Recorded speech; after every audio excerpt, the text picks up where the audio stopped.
प्रभू रामचंद्रांसह भरतादी, लक्ष्मण आणि शत्रुघ्न या चौघही भावांचं, राजकुमारांचं वशिष्ठ महामुनींच्या आश्रमामध्ये शिक्षण चालू आहे. गुरुगृही शिक्षण चालू आहे. आपल्या शास्त्रामध्ये कशी ओळ येते, शिक्षण कसं घ्यावं त्याची एक प्रक्रिया आहे, शास्त्रीय प्रक्रिया आहे. तद्विधी प्रणिपातेन परिप्रश्नेन सेवया असं त्याचं उत्तर आहे. म्हणजे काय, अत्यंत नम्र होऊन सद्गुरूंच्या चरणावरती आपण नमस्कार केल्यानंतर मग त्यांचं परिप्रश्न म्हणजे जे आमच्या मनात शंका असतील त्यांचं आपण सद्गुरूंना विचारावं आणि त्यांचं निरसन करावं. अध्यात्म किंवा कुठली विद्या घेत असताना गुरूंच्या कलानेच घ्यावी लागते. ते मला आत्ता पाहिजे म्हणून ते आत्ताच सांगितलं असं नाहीये. आपल्या वागण्याने, आपल्या सेवेने गुरूंना संतुष्ट करावं आणि ते संतुष्ट झाल्यानंतर त्यांच्या मुखातनं जो कृपारूपी आशीर्वाद निघतो तो ग्रहण करावा. ही खरी विद्या आहे. अशा प्रकारे प्रभू रामचंद्रांनी ते सगळं भावांसकट, चौघही भावांत तेच झालेले, सगळे ज्ञानसंपन्न झालेले. त्याच्यामध्ये असं ओळ येते, तेजामपि महातेजा राम सत्य पराक्रमा. चौघी भाऊ सगळे एकापेक्षा एक धुरंधरच आहेत, ते वादच नाही आहे. पण त्यातल्या त्यात रामचंद्र हे त्यातल्या त्यात वेगळे आहेत. जसं शशांक म्हणतो ना आपण, चंद्रमास म्हणतो, जसं ध्वज त्यांचं जरा स्पष्ट आणि शुभ्र असं त्यांचं पराक्रम आणि तेज आहे. कोणकोणत्या त्यांनी विद्या संपादन केलं आहे. आता त्यांचे संपादन झालेलं आहे बरं का, विद्यांचं संपादन झालेलं आहे. आता ते आपल्या स्वगृही परतणार आहेत. सर्वे ज्ञानोपसंपन्न असं म्हटलेलं आहे. सर्वे ज्ञानोपसंपन्न सर्वे समुदिता गुणैः सर्वे वेदविदः शूराः वेदविदः शूराः आणि सर्वे लोक हिते रताः. म्हणजे काय, सर्वे ज्ञानोपसंपन्न, सगळं ज्ञान त्यांनी जेवढं ज्ञान असतं ते सगळं ज्ञान संपादन केलेलं आहे, संपन्न झालेले आहेत ते. आता सर्वे समुदिता गुणैः, जेवढे गुण आहे, जेवढे म्हणतो ना आपण, जेवढे काही गुण असतील, रामचंद्र म्हणजे सद्गुणांचं धाम आहे. ते गुण कुठून घेतले त्यांनी, काही त्यांच्याजवळ आपसुक असतात. समर्थ म्हणाले, अनेक गुणांचं समर्थांनी वर्णन केलेलं आहे की काही गुण तर आम्हाला उपजत असतात. रूप, समर्थ म्हणाले, रूप लावण्य अभ्यासिता नाही. म्हणजे रूप आणि लावण्य कुणाला असलं त्याचा काही अभ्यास करायची गरज नाही. ते त्याला आपसूक मिळालेलं आहे, त्याच्या प्रारब्धानुसार त्याला सुंदरता मिळालेली आहे. मला मिळाले नाही आहे तर त्याचा मी अभ्यास करून काही सुंदर होऊ शकेल का, नाही. पण अनेक असे गुण आहे की त्यांची काहीतरी आगांतूक गुणांची धरावी सोय, समर्थ म्हणताय. पण अनेक गुण असे की जे मी प्रयत्नाने मिळवू शकतो. माझ्या जीवनामध्ये मला काही येत नसलं तर मी ते प्रयत्न जर केले तर त्या गुणांना मी मिळवू शकतो. असे सर्व गुण रामचंद्रांच्या स्वतःचे गुण आहेत ते आहेतच. सद्गुरूंकडनं, वशिष्ठांकडनं त्यांनी अनेक गुण संपादन केलेले आहेत. सर्वे समुदिता गुणैः असं म्हटलेलं आहे. सर्वे वेदविदः, जितकं वेद आहेत आणि उपवेद आहे सगळ्यांचं शास्त्रांनी ग्रहण केलेलं आहे. सगळ्या शास्त्रांना हे शिकलेले आहेत ते. सर्व लोक हिते रथा, याचं मूळ मुख्य काय आहे? सर्व लोक हिते रथा म्हणजे या सगळ्यांचा उपयोग जो आहे तो भगवान आपल्या काय म्हणजे लोकहिते, लोकांच्या करता, लोकांच्या हिताकरता व्हायचा आहे अशा उद्देशाने ते शिकलेले आहेत. आणि त्याप्रमाणे ते गुणांचं आणि सगळ्या विद्येचं त्यांनी हे केलेलं आहे. अनेक धनुर्विद्या शिकलेले आहेत, संगीत विद्या शिकलेले आहेत, हत्तीवर कसं बसावं, घोड्यावर कसं बसावं, रथ कसे चालवावेत, रथांचं मोडलेल्या रथाची दुरुस्ती कशी करावी, असे अनेक प्रकारचे सगळं विद्यांचं संपादन झाल्यानंतर आणि आता ते ना आपल्या स्वगृही परतणार आहे. आपल्याला माहीत असेल ज्या वेळेला विद्यार्थी पूर्ण विद्या शिकल्यानंतर आपल्या घरी जातो त्यावेळेस शेवटचं जेव्हा ते नमस्कार करतात सद्गुरूंना तेव्हा ते काहीतरी त्यांना सांगतात. आपल्या इथे सुद्धा युनिव्हर्सिटीमध्ये आधुनिक कॉन्व्होकेशन कार्यक्रम असतो. कॉन्व्होकेशन म्हणजे काय? दीक्षांत समारोह. बरोबर, दीक्षांत समारोह. आता त्यांचा दीक्षांत समारोह म्हणजे समारोह नाही येतो, आपण अलीकडच्या भाषेत सांगतोय. आणि तेव्हा ते आता त्यांना 4 गोष्टीच्या हिताच्या सांगता येतात. तत्पूर्वी सांगतो, रामराय म्हणजे आपण श्रीमंत आपल्याला शब्द माहीत असेल, पण श्रीमंत पण झाले असं वैशिष्ट्य आपल्या वाल्मिकींनी वर्णन केलेलं आहे. श्रीमंत झाले. श्रीमंत म्हणजे काय? तर श्रीमंत म्हणजे आमच्या वयानुसार काही गोष्टी अशा असतात ते आम्हाला अयोग्य असतात, जे आम्ही बघू नये, जे आम्ही ऐकू नये, याचं आम्ही वागणूक करू नये, अशा अनेक प्रकार आहेत. आजकालच्या विद्यार्थी असे बघितले असताना काही बंधनच नाही आहे. आता मोबाईल हातात असल्यामुळे काही पण वाटेल जसं वाटेल तेव्हा वाटेल ते बघताय. त्याचं मनावर त्याप्रमाणे परिणाम होतो. पण विद्यार्थी दशेमध्ये आदर्श विद्यार्थी दशा कशी असावी ते रामरायाकडनं शिकावं. श्रीमंत झालेलं म्हणजे काय? काही अयोग्य गोष्टी आहेत जे माझ्या वयाला किंवा त्या वयाला ब्रह्मचर्याला ते अनुकूल नाही आहेत. त्या वस्तू जर मी कदाचित बघितल्या दुरून तर मला त्याचं शरम वाटली पाहिजे, मला लाज वाटली पाहिजे. आणि हे लाज वाटणं हे जे आहे ना, ह्याला श्रीमंत असं म्हणतात. चाकोरी ब्रह्मचर्याची चाकोरी ठरलेली आहे, विद्यार्थी दशेची चाकोरी ठरलेली आहे. त्या चाकोरीतच मी वागायला पाहिजे. मला मोकळेपणा मिळाला म्हणून मी वाटेल ते करेन, त्याला असं तर तसं नाही आहे. शास्त्र आम्हाला हे करत नाही. त्याचा परिणाम होतो, आमच्या जीवनावर परिणाम होणार आहे, आमच्या भवितव्यावर परिणाम होणार आहे. श्रीमंत झाले म्हणजे काय की यांनी आता ठरलेलं आहे काय करायचं काय नाही करायचं, त्याची चाकोटी बनलेली आहे, मनात खसलेलं आहे ते. आणि म्हणून त्यांना श्रीमंत तर आहेत मनाने, श्रीमंत पण झाले असं वाल्मिकी ऋषींनी वर्णन केलेलं आहे. आता त्यांचा घटका आलेली आहे, त्यांनी आता निरोप घ्यायची वेळ आलेली आहे. तेव्हा ते काय सांगतात? सत्यम वद धर्मांचर, सत्यम वद धर्मंचर, स्वाध्यायात मा प्रमदः, स्वाध्यायात मा प्रमदः असं ते सांगताय. मातृदेवो भव, पितृदेवो भव, आचार्य देवो भव. आणखी नाही, आपल्या वेळेचं बंधन आहे, आपण जास्त पुढे थोडं सांगतो. सत्यम वद, जीवन हे सत्याच्या चाकोरीतच असलं पाहिजे. सत्याच्या चाकोरीमध्ये जीवन. सत्यम वद, जे मी बोलेन ते सत्यच बोलेन. आणि दुसरं असं की जे काय सत्य असेल ते सत्यच बोलेन, आणि जे सत्य असेल तेच बोलेन. बोलेन ते सत्य बोलेन आणि जे सत्य असेल तेच बोलेन. दोन्ही गोष्टी आल्या. सत्यम वद धर्मंचर. धर्मंचर म्हणजे काय? धर्मानीच चालेल. आमच्या 4 जेव्हा पुरुषार्थ मागे आपण थोडा विषय झालेला आहे तो धर्म, अर्थ, काम आणि मोक्ष, या चौघांचा हे सगळं 4 धर्म आचरत असताना, 4 पुरुषार्थ मी आचरत असताना त्याचा पाया माझा धर्माचा राहणार आहे. धर्माला सोडून मी कामही करणार नाही. धर्म अर्थ, काम आणि मोक्ष, माझा पैसा सुद्धा धर्माच्या अनुकूल असेल, धर्माने कमवलेला पैसा असेल. अर्थ, धर्म, अर्थ, काम, माझा जो गृहस्थाश्रम आहे तो सुद्धा त्या अनुकूलच असणार आहे. आणि काम याचा अर्थ अनेक काम होतो. काम म्हणजे पूर्ण स्त्री पुरुष संबंध नाही आहेत. अनेक वासना, विकार हे सगळ्या गोष्टी कामांमध्ये येतात. लोभ, मोह, सगळे अनेक अंदाजे इच्छा वाचन सगळ्या धर्मांच्या याच्यातच मी बसणार आहे त्या. आणि मोक्ष, आणि शेवटची मोक्षाची पायरी सुद्धा माझी या सर्व धर्माला मी अनुसरून चालल्यामुळे मला मोक्षाकडे माझी वाटचाल होणार आहे. त्याने सांगितलं स्वाध्यायात मा प्रमदा. अत्यंत महत्वाची ओळ आहे. स्वाध्यायात मा प्रमदा म्हणजे काय? घरी गेल्यानंतर स्वाध्याय सोडणार नाही. फार महत्वाचं बरं का.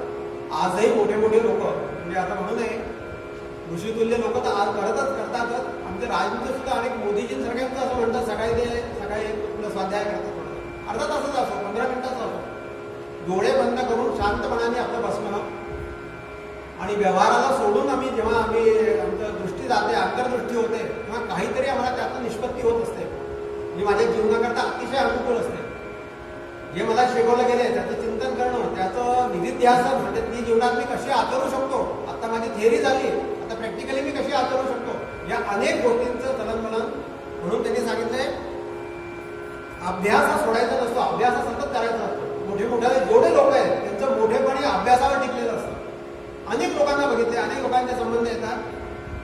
खरोखर स्वाध्यायी आता आपल्याला गोडगोड शास्त्री सारख्याच सांगतो आपल्याला, ते आता नाही आहेत. आपल्या इथे अनेकदा येऊन गेले. तीनदा त्यांचे काय झालं, आपलं भागवत सप्ताह झाले, एकदा दोनदा आपलं ज्ञानेश्वरी सप्ताह झाला, दोनदा त्यांचे श्रावण मासात कीर्तन झाले.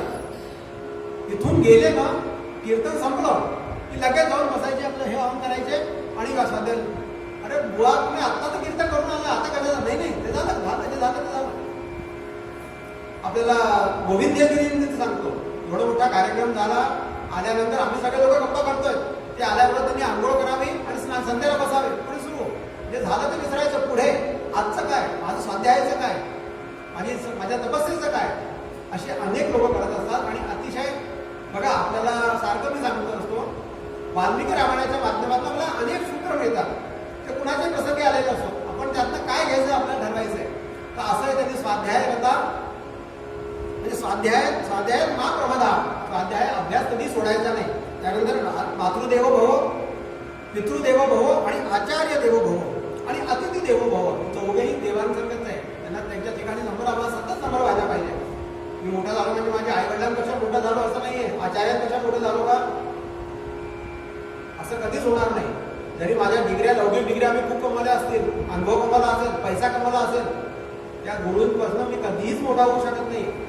सतत मला जन्मभर त्यांच्या चरणाची लीनच राहायला पाहिजे. या चारही ठिकाणी अतिथी देवो भव, बरंच काही सांगण्यासारखं आहे. आपण इथे थांबूया.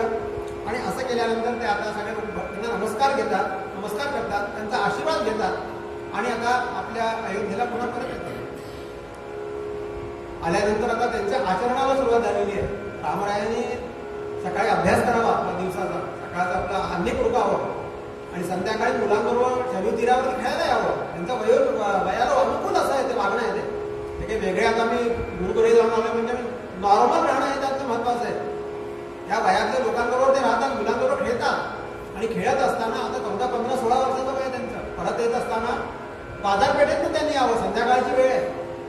आणि त्या दुकानदारांशी, जे दुकानदार आहे त्यांच्याशी गोष्टी कराव्या, त्यांचा विचारपूस करावी. कसं काय चाललंय आपला व्यापार चांगला चाललाय ना, काही त्रास तर नाही ना, काही अडचणी तर नाही ना.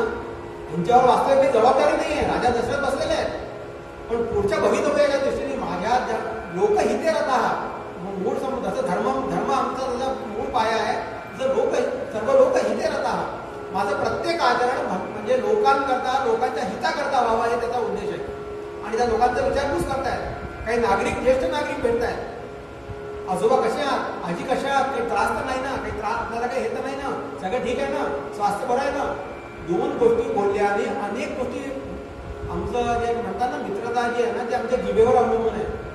दोन प्रेमाचे शब्द बोलल्याने आम्ही कुणालाही दगडाला सुद्धा पाघळता येतो. असं रामरायांनी त्यांची वागणूक आहे. आणि मग त्यांना आनंद व्हावा. आज आमच्याकडे ज्येष्ठ राजकुमार होऊन गेले, रामचंद्र आमच्याकडे होऊन गेले, त्यांना काय आनंद व्हावा. माझ्या दुकानात ते आले, माझी विचारपूस केली. प्रेमाचा पुढे संबंध वाढत चाललाय. आणि अशा वेळी ते परत येतात. आणि आता 15-16 वर्षांनी झाल्यानंतर मातृवत जे प्रेम असतं ना, ते पुढचं त्या मुलाचं पुढचं बघत असतं. त्यांना असं वाटतं की आता यांचं लग्न व्हायला पाहिजे.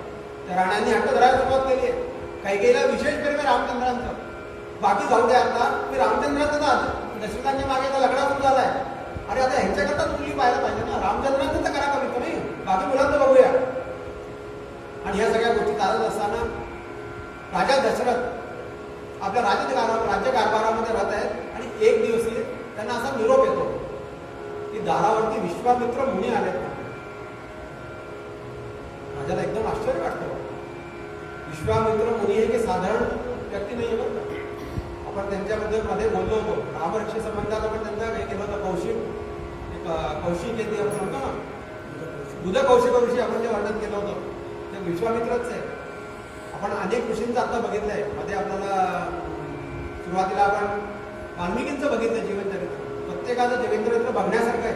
विश्वामित्रांमध्ये काय विशेषता आहे? साधारण ऋषी नाही येते, एक क्षत्रिय असून यांनी आपल्या तपश्चर्येच्या बळावरती ते ब्रह्मर्षी झाले. ब्रह्मर्षी म्हणजे काय? ब्राह्मण झाले. एक क्षत्रिय कुळात जन्म घेतल्यानंतर एक संपूर्ण क्षत्रिय नुकूनच राजा येतो. आणि असं असताना आपल्या ते तपावरती दुसरं महत्वाचं गोष्ट अशी आहे, तप यांनी पण केले, वाल्मिकींनी पण केले, अनेक लोकांनी केलेले आहे. ह्यांच्या तपाची विशेषता ही आहे की आम्हाला घेण्यासारखी आमच्या जीवनामध्ये. आम्ही कुठेही गेल्यानंतर आम्ही तप करत असताना आम्हाला काही जरी आम्ही खाली पडलो, आम्हाला काहीतरी अपयश आलं तर आम्ही ते सोडून देतो. आम्ही त्याच्यातनं काय म्हणतात त्याला, आम्ही खाली होतो. आम्हाला एकदम एक डिसअपॉइंटमेंट येतं आमच्या जीवनामध्ये आणि असं वाटतं जाऊ द्या कशाला करायचं म्हणून. यांच्या जीवनातली विशेषता ही आहे आणि ती सगळ्यांनी करायला पाहिजे. आमच्यासारखं जीवन आहे. आम्हाला काम, क्रोध, मोह जे लोभत असतात, जे त्रास देत असतात, यांना पण त्यांनी त्रास दिलेला आहे. आणि प्रत्येक वेळा त्याच्यात पदच्युत झाल्यानंतर यांनी नव्या जोमाने तपश्चर्या सुरू केलेली आहे. आणि अशी त्या अपयशाला यांनी यशाची पायरी बनवलेली आहे. महत्वाची गोष्ट आहे. तरुण मुलांना, विद्यार्थ्यांना सुद्धा अतिशय महत्वाचं आहे. जरासं अपयश आलं परीक्षेमध्ये की आम्ही खजील होतो, आम्ही हे होतो, काय म्हणतात, आम्हाला निराशा येते. प्रयत्नवादाची पराकाष्ठा म्हणजे विश्वामित्राचे चरित्र आहे. आपण थोडक्यात बघूया. कुशिक वंशामध्ये राजा गादी, महाराजा गादी म्हणून एक क्षत्रिय राजे झाले. त्या राजाचे पुत्र म्हणजे विश्वामित्र आहेत. योग्य वेळी त्यांना राजसिंहासनावर बसवण्यात आलं. त्यांचा राज्याभिषेक झाला आणि आता राज्यकारभार बघून राहिले. संस्कार संपन्न आहे, क्षत्रिय आहेत, संस्कार संपन्न आहे. आणि हे दिग्विजय करायला निघालेले असताना आपल्याबरोबर मोठं सैन्य घेतलं यांनी आणि ठिकठिकाणी फिरून त्यांनी काय त्यांचे युद्ध वगैरे केले, दिग्विजय मिळवलेला आहे, खूप लोकांना हरवलेलं आहे त्यांनी. आणि ते दिग्विजय सेवा करत असताना ते आता परत जाते आपल्या राज्यामध्ये.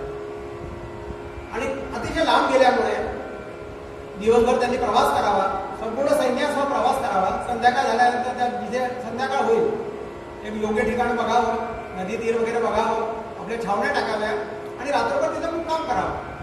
दुसऱ्या दिवशी पुढचा प्रवास हो. असं मदत करत येत असता एक दिवस हे एका ठिकाणी आले. संध्याकाळची वेळ आहे आणि सैन्याला त्यांनी सांगितलं, सेनापतींना योग्य ते निर्देश दिले.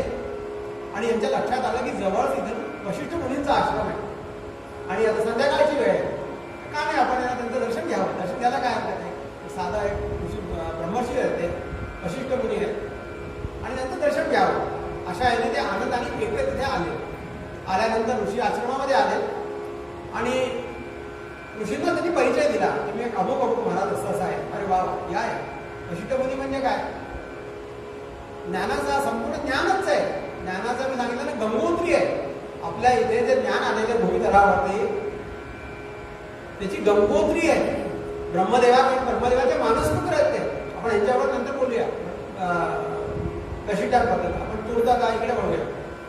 आणि ते ज्ञानाची गंगोत्री असल्यामुळे त्यांचं प्रत्यक्ष ज्ञान त्यांच्याकडनं आलेलं आहे, रामरायाकडे, आपला ब्रह्मदेवाकडनं आलेलं आहे. आणि नमस्कार करतात त्यांना, वशिष्ठ मुलींना. ते यांचं यथोचित स्वागत करतात. या बसा, कसं काय काय फळं वेळ हे सगळं त्यांना हे करतात. ते सांगतात, महाराज असं काही नाही, मी असं आलो तर मला आपल्या दर्शनाची इच्छा आहे. अरे मग असं काय, मग आपण संध्याकाळ झाली आहे तर कुठं थांबलात? अरे बाहेर कशाला, तुम्ही बाहेर जंगलामध्ये छावणी करण्यापेक्षा तुम्ही इथे आतमध्ये या ना, रात्री मुक्काम इथे करा ना, तुमची व्यवस्था मी करतो. हे बघतात तर सगळ्या आश्रमामध्ये तसा शुकशुकाट आहे. अजून काही ऋषीमुनी ते राहतात, त्यांची पत्नी पण आहे, पण सर्वसाधारण आश्रम आहे, सन्नाट आहे तिथे, काही तसं काही हे नाही आहे. ते इकडे तिकडे बघताना म्हणतात, महाराज मी राहिलो असतो मला हरकत नाही, पण मी एकटा नाही आहे, माझ्याबरोबर सैन्य आहे. अरे असू द्या ना, सैन्य असतं त्यांनाही आणा, काय बिघडलं, त्यांनाही आणा ना, रात्री मुक्काम इथे करा, तुमची आम्ही याची व्यवस्था करतो, काही आहाराची व्यवस्था करतो. ते म्हणाले, महाराज थोडं मोठं सैन्य असतं, 10-5 लोक असतं मी आणलं असतं. 10,000 लोकांचं सैन्य आहे, हत्ती आहेत, घोडे आहेत. आणि आता एवढ्या लोकांना आपण राहू द्या, आपलं मी फक्त नमस्कार करायला, आपलं दर्शन घ्यायला. अहो नाही तुम्ही संकोच का करताय? असू दे ना 10,000 आहेत, असू दे 10,000 असं आपण त्यांना घेऊन या. त्यांचा एकसारखा त्यांचा आग्रह, प्रेमाचा आग्रह सुरू झाला. आता विश्वामित्रांना कळेना काय करू. ऋषी आहेत, नाही कसं म्हणणं, हे ज्ञानसंपन्न आहेत, त्या काय म्हणतात त्यांना संस्कारित राजे, आदर करणारे लोकांचा. त्या बरं असा आता ठीक आहे, म्हणतात तर पण नाही कसं म्हणायचं. आणि असं बघत बघत ते चालले आणि बाहेर आले आश्रमाच्या थोड्या अंतरावरती सगळे लोक, सैन्य सगळे लोक. आणि आता ऋषी नाही का सगळ्यांना आणलं आतमध्ये. आणि आणल्यानंतर यांनी बघितलं काय म्हणजे व्यवस्था म्हणजे काय असावी. जाताना काही नव्हतं, सुटसुकाट होता. आणि येताना आल्यानंतर सगळी व्यवस्था आहे. एखादी बरात आल्यानंतर कशी व्यवस्था असेल बरातीची, प्रत्येकाला काय म्हणतात त्याला त्यांच्या योग्यतेप्रमाणे, हे महत्वाचं आहे बरं का. जो राजा आहे ते त्याला राज्याच्या प्रमाणे त्याचा निवासाची व्यवस्था आहे. जे मंत्री आहेत त्यांच्या त्याप्रमाणे व्यवस्था आहे.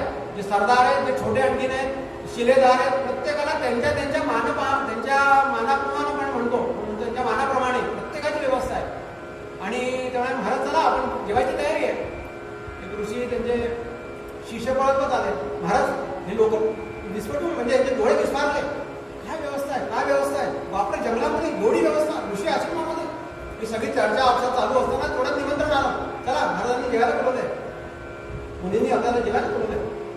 तिथे गेल्यानंतर काय बघतात, एखाद्या राज्यामध्ये सुद्धा व्यवस्था वेगळी नसेल. चांदीचे पाट, सगळे ताट बिट सगळे चांदीचे ताट, पाट बीट लागलेले आहेत. यांची व्यवस्था वेगळी आहे. राजाला अनुकूल अशी व्यवस्था आहे, सर्वसाधारणपर्यंत अनुकूल. आणि पदार्थ एकापेक्षा एक भव्य दिव्य पक्वान नाही सगळे चाटच राहिले. काय चाललं काय मी बघतो स्वप्न आहे की खरं आहे कळेच नाही यांना. आणि सगळ्यांची जेवण झाली. बरं आणखीन जेवण सांगतो, बाहेर सगळं सैन्य आहे. ते सगळे लोक जे घोडेवाले घोडे धरण आले त्या लोकांना त्यांची व्यवस्था सगळ्यांची केलेली आहे. घोड्यांची व्यवस्था, त्याला चारा मिळाला आहे तसा. हत्तींच्या हिशोबाने हत्तींना त्यांचा व्यवस्था झालेली आहे. सगळी व्यवस्था पाहून थक्कच राहिल्यावर डोळे विस्मारले. दिवसभर थकलेले होते, सगळे लोक झोपले, सगळ्यांची व्यवस्था आहे. मात्र यांना विश्वामित्रांना रात्रभर झोप येईना.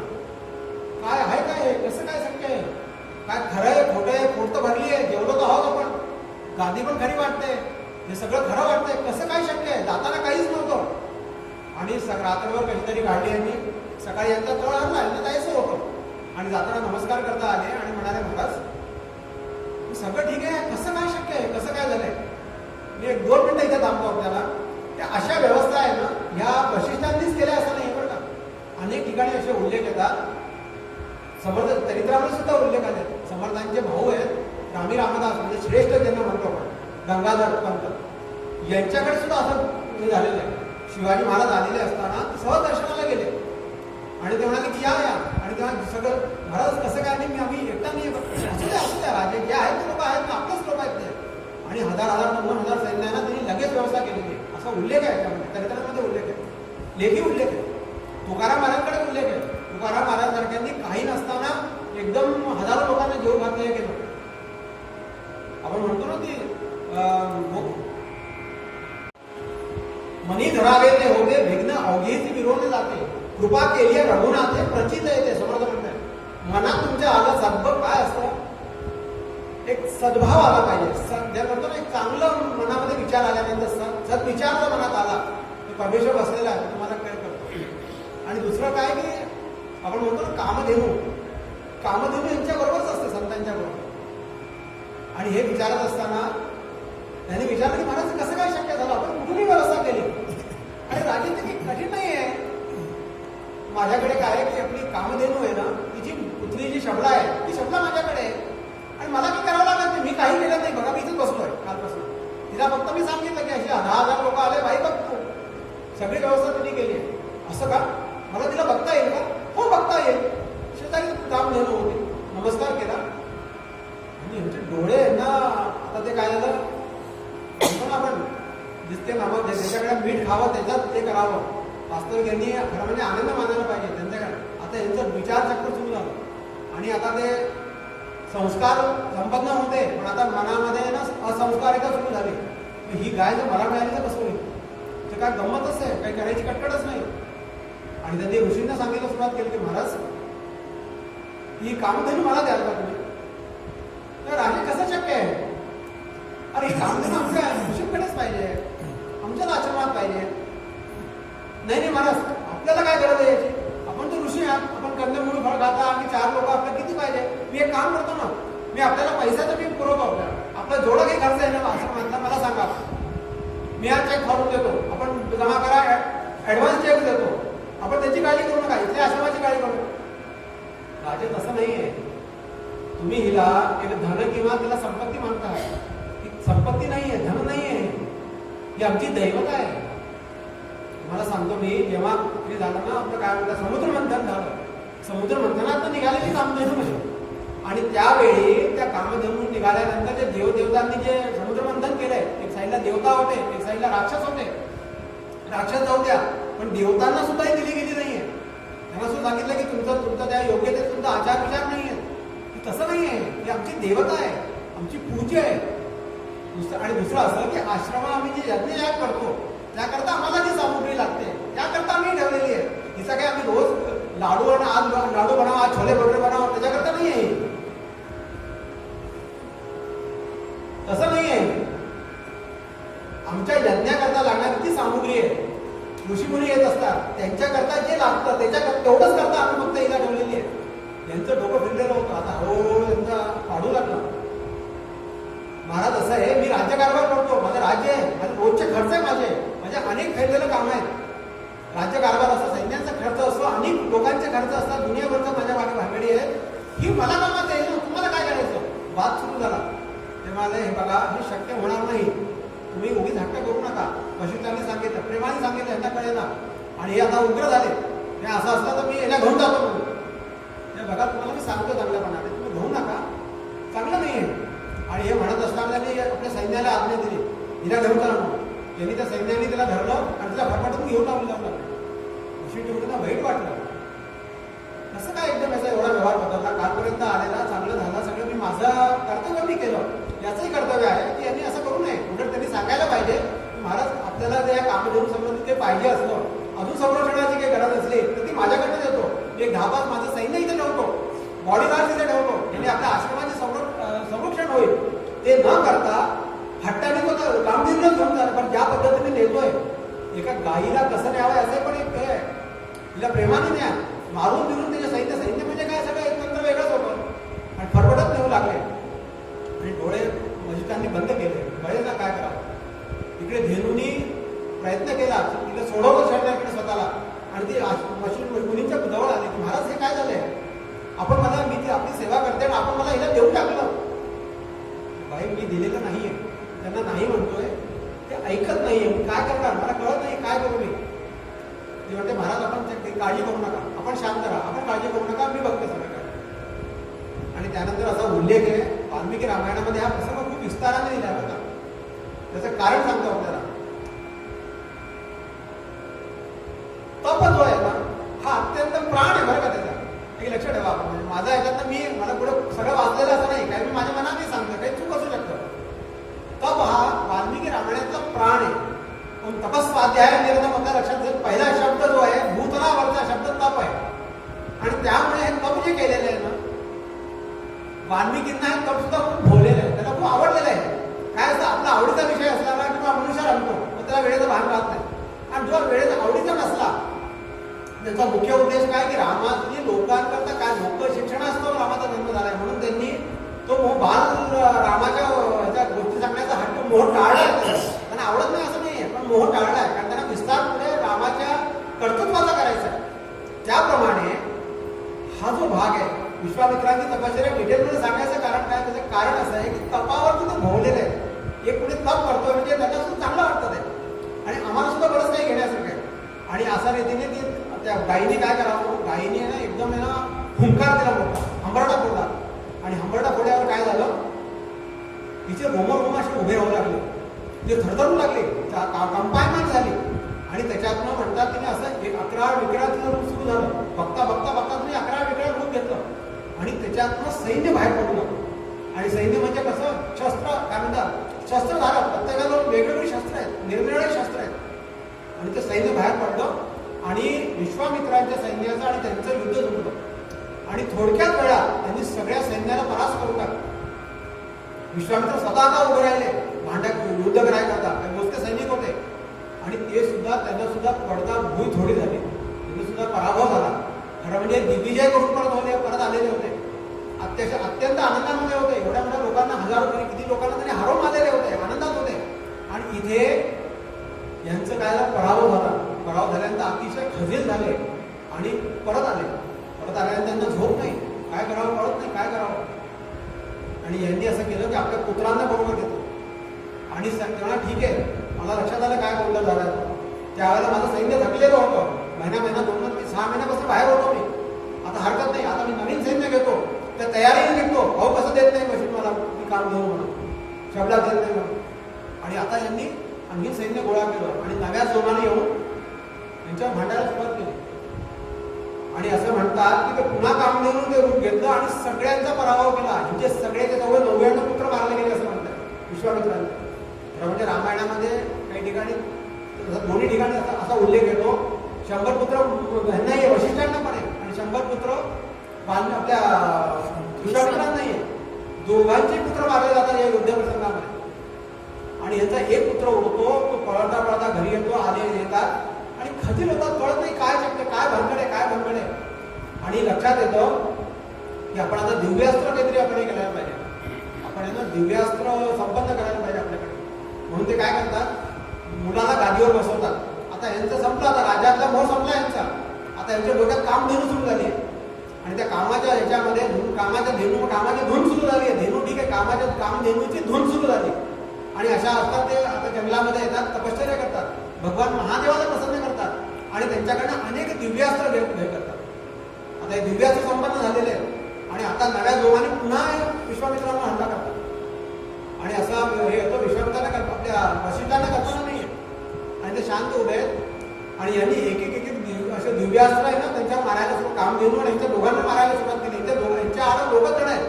वशिष्ठ ऐकत असले तर वशिष्ठ ठीक आहे, काम देणू पाहिजे, नसले काम देणू आणि आधी वशिष्ठांना मारायचं, काम देणूला घेऊन जायचं बरोबर. आणि अशा हिशोबाने ते वशिष्ठांवरती दिव्यास्त्रांचा प्रहार सुरू झाला. आणि असा उल्लेख येतो की जेव्हा एक दिव्यास्त्र यावं ना, या 2 गोष्टी आहेत. एक 2 अनेक ठिकाणी अनेक थोडासा पाठभेद असतो. काही ठिकाणी असा उल्लेख येतो की त्यांनी आग केलेला आहे, मोठा असं विक्राळ रूप धारण केलेलं आहे.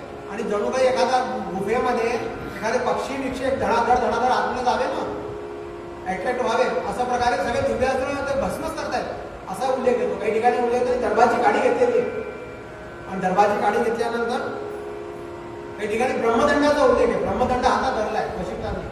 काही ठिकाणी ह्याचा उल्लेख आहे, काय म्हणतात दरबारची गाडी घेतली आहे, ते दिव्यास्त्र यावी, दरबारच्या गाडीला स्पर्श करावे आणि निस्तेज होऊन जावे. यांना कळेना काय चाललं, काय चाललंय काय आहे. आणि यांच्या लक्षात येतं हा काहीतरी पराक्रम साधा सुद्धा नाही बरं का, कामधेनू ठीक आहे, पण हा जो पराक्रम आहे ना, हा सगळ्या यांच्या ब्रह्मतेजाचा पराक्रम आहे. काय उपयोग आहे माझं, मी एवढा मोठा पराक्रमी झालो, मी एवढं मोठं काय विद्या संपादन केलं, एवढं शूरवीरता, माझा काय म्हणतात त्याला पराक्रम, सगळं दिग्विजय केला, काय काय उपयोग आहे याचा.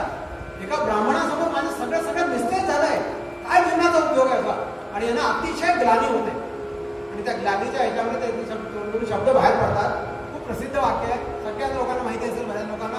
धिक्बलम, धिक्बलम, काय बलाचा उपयोग, धिक्कार असो माझ्या क्षत्रिय बलाला, माझ्या या बलाला, माझ्या या पराक्रमाला, माझ्या या त्याला सगळं धिक्कार आहे, काय उपयोग आहे याचा. आणि ब्रह्मतेजो बलम, ब्रह्मबलम असं ते म्हणतात. धिक्बलम, धिक्बलम, ब्रह्मतेजो बलम, तेच बलम म्हणजे ब्रह्मतेज हेच खरं बल आहे. त्यांना कळतं की ब्रह्माचं तेज म्हणजे ब्राह्मण्यात्मक तेज आहे, ब्रह्मण्यात्मक तेज आहे, हे तेजच खरं आहे. माझ्या क्षत्रियच्या तेजाला काही उपयोग नाही, पण अतिशय ग्लानी होते आणि तिथून ते निघतात. आणि आता निघाल्यानंतर काय करतात, आता यांना राज्य कारभारामध्ये अजिबात इंटरेस्ट नाही आहे. मुलाला सांभाळ, मी निघालो. आणि निघाल्यानंतर यांनी तपश्चर्या सुरू होते. आणि तपश्चर्या म्हणजे मोठं तपश्चर्या सुरू केली यांनी. आणि करत असताना शेकडो हजारो वर्ष जातात. एकूण असं केलं म्हणतात 28-30 हजारावर आपण जोडले ना सगळे हजार, 28-30 हजारावर जातो. पण जाऊ द्या, आपण त्या संख्येकडे जाऊ नका. यांनी अनेक वर्ष उलट तप केलेलं आहे. आणि तप केल्यानंतर काय होतं की ब्रह्मदेव प्रगट होतात. अरे वा विश्वामित्र, तुम्ही आता ऋषी झालात. ऋषी झालं, ऋषी होऊन काय उपयोग आहे, मी अजून ऋषी झालो. हो ऋषी झाला तुम्ही, ऋषीचा काय उपयोग आहे, मला ब्रह्मर्षी व्हायचं आहे, ह्याचा काय उपयोग आहे. आणि पुन्हा तपश्चर्या लागतात. आणि तपश्चर्या करता करता आता इथे तपश्चर्या वाढू लागते. असं इंद्र घाबरू लागतो. आता इंद्राला वाटतं पुढे माझ्या पोझिशनवरती पुढचं तिकीट यांना ना मिळो, तुम्ही का पार्टी बदलावी, काय करावी, काय करायला पाहिजे. आणि अशा वेळेला तो आता काहीतरी कारस्थान केलं पाहिजे, म्हणजे तपश्चर्या भंग करायला पाहिजे. म्हणून इंद्राने काय करावं, ते इंद्र मेनकेला पाठवलं. आणि आपल्याला सांगतो कंचन आणि कामिनी याच्यापुढे मोठे मोठे लोक धराशायी होतात.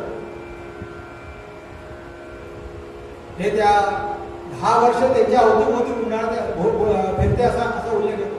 10 वर्ष ती मेनका यांच्या अवतीभोवती फिरते, त्यांचे काम करते, यांच्यामध्ये यांचं काही प्रवाह नाही. पण शेवटी हे समर्थ तिला हिचं सगळं सांगतं आणि तिच्या आहारी जातात ते. आणि असं म्हणतात 10-12 वर्ष 15 वर्षांनी तिची झोप उघडते यांची. मी काय केलं, मी कुठे निघालो होतो, माझा जीवनाचा उद्देश काय होता, मला ब्रह्मर्षी व्हायचं आहे. आणि मी या मेनकेच्या या साध्या याच्या शरीराच्या मोहामध्ये कामाच्या मोहामध्ये लागून मी आपलं नुकसान करून घेतलंय. माझी तपश्चर्या बंद झाली, पुन्हा तपश्चर्याचा काही उपयोगच नाही, आता काय करावं. आणि एकदम खाडकडे जागे होतात आणि पुन्हा तपश्चर्या लागतात. तपश्चर्या करत असताना पुन्हा असा प्रसंग येतो, ब्रह्मदेव प्रसन्न होतात. तुम्ही आता देवर्षी झाला, राजर्षी झाला, तुम्ही आधी ऋषी होता, आता राजर्षी झालाय, फक्त बस अजून झाशी झाली, मला तर मुंबईला जायचंय. पुन्हा तपाला बसतात. आणि अशा वेळेला ते आता इंद्राने काय करावं, आता रंभेला पाठवतो.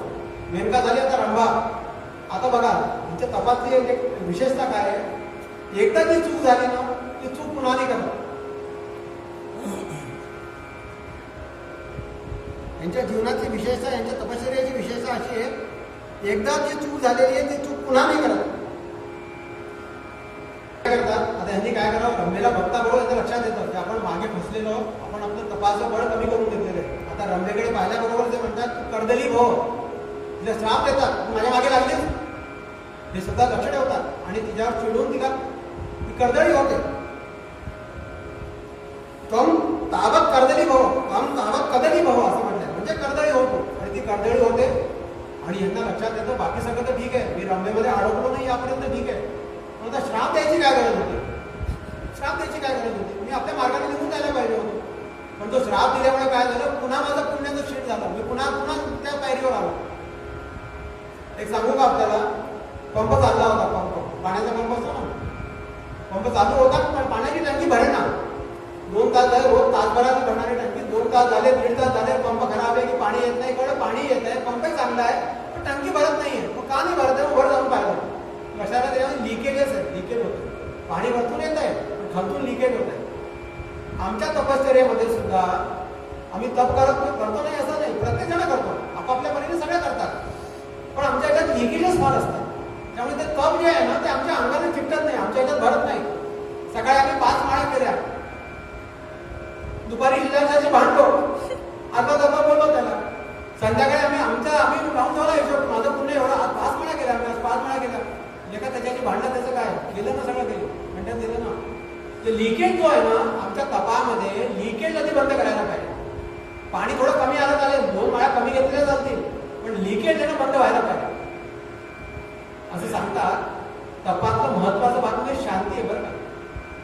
शांती हे अतिशय, म्हणजे क्रोध न यावा हे फार महत्वाची गोष्ट आहे. आणि क्रोधामुळे बराच काही तपास शानन होतो. अनेक गोष्टी अनेक लोकांची आपल्याला माहिती असते, समर्थांचं सुद्धा असं आहे, समर्थांचं सुद्धा तपास एक आपल्याला मागे सांगतो, तप आपण तसे करतो. तपामध्ये तपाची व्याख्या मी केली होती मागे.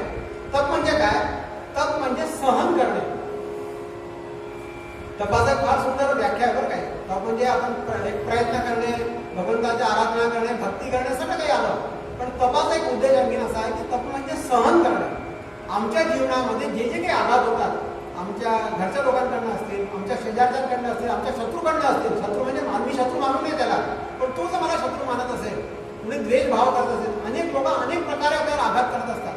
आणि खरं म्हणजे काय असतं माहिती का, हे सगळं तुमचं तप भंग करण्याकरता असतं. तुमचा त्याचा जो आघात असतो ना, शब्दांनी असेल, काही क्रियांनी करत असेल, काही त्रास देत असेल, तो हे फक्त याकरता असतं की तुमचं तप भंग व्हावं. एक प्रकृती व्यवस्था असते, व्यवस्थापेक्षा ती परीक्षा घेत असते असं म्हणायला हरकत नाही. त्यामुळे तपास एक फार मोठं व्याख्या ही आहे की सहन करणे. आणि सहन करताना आपण बघितलं असेल अनेक लोकांचे अनेक उदाहरणं आहेत. आपला वेळ होत आला, 1-2 मिनिटं थांबतो, आपण बाकी विषय उद्या घेऊया. नाथांच्या जीवनामध्ये सगळ्यांना माहीत असलेली कथा आहे. नाथ म्हणजे काय, शांती ब्रह्म आहे ते. शांती ज्यांना शांतीने मरण करावं, शांतीने ज्यांच्या पायावर लोटांगण करावं, असे एकनाथ महाराज आहेत. आपल्याला माहिती आहे, सकाळी मी जेव्हा जायचे तर दरवेळ गोदावरीवर जाऊन त्यांनी स्नान करावं आणि आल्यानंतर आपलं अंगी करावं. जात असताना सकाळी कुणीतरी त्यांच्या अंगावर थुंकलं. यांनी गेले, आंघोळ करून आले होते वास्तविक. पुन्हा गेले, आंघोळ केली. पुन्हा आले, पुन्हा थुंकला, पुन्हा आंघोळ केली. असं म्हणतात 100 वेळा 108 वेळा येत असं झालं. हे कोणीतरी जवान होता आणि काहीतरी उत्सुक भावनेने तो बसलेला होता. आणि बघूया, बडा शांती ब्रह्म म्हणतो, बघूया काय याची शांती आता परीक्षात घेतोय. आणि 108 वेळा केल्यानंतर यांनी वर सुद्धा बघितलं नाही. यांनी वर सुद्धा बघू नये की कोण माझ्यावर कोण थुंकले म्हणून. आमच्या शास्त्रामध्ये असा उल्लेख येतो, कोणी थुंकलं तर जाऊ द्या, कोणी विष्ठा केली ना तरी सुद्धा राबवू नये. काय प्रकार बघा, अंगावर आमच्या कोणी विष्ठा जरी टाकली ना, थुंकलं जाऊ द्या, थुंकलं छोटी गोष्ट आहे. विष्ठा जरी टाकली ना तरी त्याला काही बोलू नये असं शास्त्रवचन सांगतं आमच्या याच्यामध्ये उल्लेख आहे असा. आणि नाथांनी 108 वेळा झाल्यानंतर त्यांनी वर बघितलं सुद्धा नाही की कोण करताय. आणि जाऊन आंघोळ केली. परत आले ना तरी साष्टांग नमस्कार घातला, पाय धरले. महाराज काय करताय आपण, मी आपली परीक्षा घेणार होतो, काय आपलं तेज आहे, काय आपली शांतीचा काय प्रकार आहे, मी चुकलो, मला माफ करा, मला क्षमा करा. अरे नाही तू काय काळजी करतोय, तू काय एवढा दुःखी होतोय, मीच तुझे पाय धरायला पाहिजे. बघा उत्तर काय, तुझ्यामुळे मला गोदावरी मातेचं 108 वेळा स्नान घडलं. अरे मी पुण्यवान झालो, तुझ्यामुळे झालंय, तुला तुझे पाय धरतो. समर्थांच्या जीवनामध्ये एकदा समर्थ जात असताना जंगलामध्ये अनेक वेळा समर्थांच्या जीवनाचा उल्लेख आपण नेहमी करतो. तो शिवाजी महाराज त्यांचे शिष्य असताना सुद्धा समर्थांच्या आचरणात काही फरक नाहीये. उपभोग शून्य स्वामी असा शब्द येतो. उपभोग शून्य हा काय म्हणतात सद्गुरू येते, जसं आहे तसंच. आणि याचा परिणाम, तो विषय वेगळा आहे, याचा परिणाम शिवाजींवर होतो. शिवाजींचे समर्थांची भांडण आहे सारखी, वादावादी चालते की महाराज आपण राजे आहात, मी आपला सेवक आहे, मी राज्य आपला धोळी टाकलेलं आहे आणि आपण असे राहता, मी राजा असून मी चांगल्या पलंगावर झोपायचं, आपण जमिनीवर झोपता. राजे आम्ही संन्यासी लोक आहोत, ते काही मला माहित नाही, मी पण खाली झोपणार. असा तो वाद, विषय वेगळा आहे, आपण थांबतो इथे. आणि समर्थांना अनेक वेळा समर्थांनी दुपारच्या वेळेला काही न मिळाल्यामुळे असं त्यांनी कल्याणा काही फळमुळं आहे का बघा, दुपारची वेळ झाली, काहीतरी आहार पाहिजे, भगवतीला नैवेद्य दाखवायचं आहे, आपण आपली क्षुधा शांत करायला पाहिजे.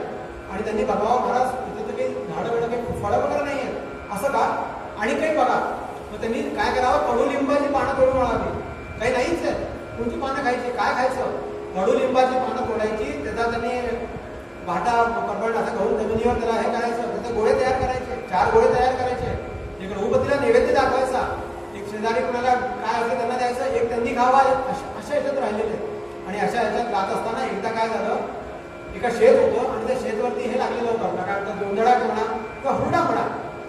हुरडा म्हणजे महाराष्ट्रातल्या फार मोठ्या प्रकारे कणीस असतं, त्याचं जसं कणीस असतं ना आपलं भुट्टा ज्याला म्हणतो आपण, त्या प्रकारे त्याचे दाणे असतात. आणि ते काढून खाऊ लागले. शिष्य म्हणाले, महाराज ते फार चांगले खायला पाहिजे. आता शिष्य मंडळी काही सगळे कंट्रोलमध्ये नसतात, नाही म्हटलं, यांनी ऐकलं नाही आणि त्यांनी ते खाल्ले. त्याचा जो मालक होता तो आला, ते लोक पळून गेले आणि समर्थांना कल्पना आली, त्यांनी समर्थांना झोडपून काढले, पाठ झोडपून काढले. समर्थ शांत बसलेले, खाल्लंय ना, आता याची शिक्षा भोगायला तुलाच पाहिजे, तूच खाल्लंय ना मग. नंतर शिवाजी महाराजांकडे संध्याकाळी गेल्यानंतर शिवाजी महाराजांचा नेम होता, घरात आल्यानंतर माझे सद्गुरू आले, त्यांना मी आंघोळ मीच घालणार. आणि सकाळी अशा मंगल स्नानाच्या वेळेला पहिल्यांदा पाठीवर त्यांनी हात फिरवल्याबरोबर त्यांनी चमकले, पाठ पूर्ण लाल कंबाळ झालेली, वळ उठलेले पाठीवरती. महाराज हे काय, शिवा जाऊ द्या. नाही माझी शपथ आहे महाराज, आपल्याला सांगा मला काय झालंय. आपल्या खवळले हो, माझ्या सद्गुरूंना कोणी मारलेलं आहे, काही काहीतरी केलेलं आहे. लोक त्यांना कळलं असं झालंय, धरून आणा त्याला धरून आणलं त्या पाटलाला. तो पाटील झरझर कापू लागला, त्याला कल्पनाच नाही की शिवाजी महाराजचे सद्गुरू म्हणून. आणि तेव्हा महाराज आता मी शिक्षा करणार आहे का, राजे शिवबा शिक्षा करा, पण मी जे सांगेन ती शिक्षा व्हायला पाहिजे. हो चालेल, त्यांना आनंद झाला. आणि दुपारच्या वेळेला सगळे लोक बसलेले असताना महाराज सांगा काय शिक्षा करायची. असं करा राजे, चांगल्या प्रकारे वस्त्र मागवा, उपरणं मागवा, एक पागोटं मागवा आणि जबरदस्त सत्कार. काय म्हणताय आपण, हो करा, तर मी काय सांगतो, तुम्ही मला कबूल केलं ना. आणि बे म्हणाली त्यांना ते करण्यात आलं. तेव्हा ते म्हणाले की तुमच्या पाटील, तुमच्या मनगडातला दम जो आहे ना, तो मी तुम्ही जेव्हा मारला ना मला तेव्हा मी ओळखला. अरे काय ताकद आहे तुमच्या मनगडामध्ये. संतांचं बघा वागणं कसं आहे.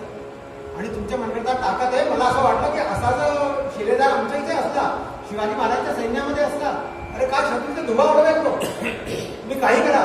आणि यांना आता त्यांना चांगल्या भूमीवर, त्यांना पदावरती त्यांना त्यांची नेमणूक करण्यात आली आणि शांतीची गोष्ट झाली. अशा प्रकारची शांती जी आहे ना, आमची ह्यांची भंग झालेली आहे विश्वामित्रांची, आणि यांनी कर्माला हात लावला की मी काय करून बसतो.